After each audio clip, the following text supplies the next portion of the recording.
Ka te tiwi no te kapa haka o Angitu te maringa nui I tā rātou kai kapu atu ki Hilo ki Hawaii ki te taiopenga mana nui o Mary Monarch.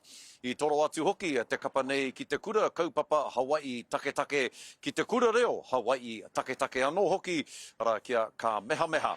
Tō mua atu nei tā rātou tū ki te haka I te taiwhanga o Edith Kanakaole I te nei wā tonu nei a nei te pūrongo a Mārena Mane. Pōhiritia I te kura take o Hawaii a ka meha I te kawahaka o Angitu.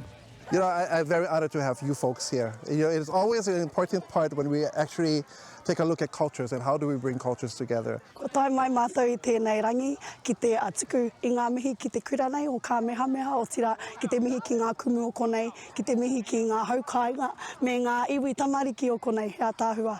Kei ke ao te kura o ka meha kei te mautere a Hilo a e ko tahi mano ruarau ngā tauira mai te tau tahi ki te tau te kaumātoru. So here at Kamehameha Schools Hawaii, this is one of 3 Kamehameha Schools campus, the other being Oahu, which started in the 1800s. This campus is about little over 30 years old. I whai wāhi atu ngā kaiarahi mātauranga o Hawaii ki Aotearoa, ki te mahitahi kia tā Timothy Karetu, ki te whakatū I o rātou ake kura rumaki reo. Kula kaya puni rānei. But we actually learned, we traveled in 1988, 1989 to Aotearoa.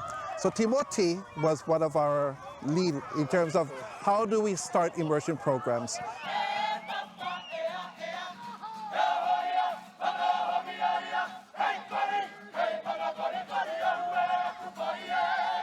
Te Haumihiata Mason was actually the person I stayed with when I visited Aotearoa. And so these are just movers and shakers of the movement of Kura Kaupapa. And for us, our language starts there. Hei tā te kapahaka o Angitu, he whea ko ka meha ake nei, mā rātou. He ka meha ne.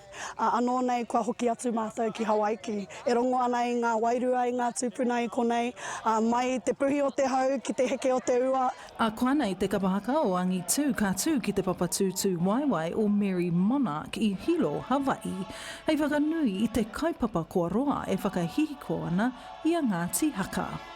He tū honotanga o ngā ahurea e rua ka kite I nā rā ko te reo Māori tonu ka rangona e te ao katoa. Mārena Mane, te karere.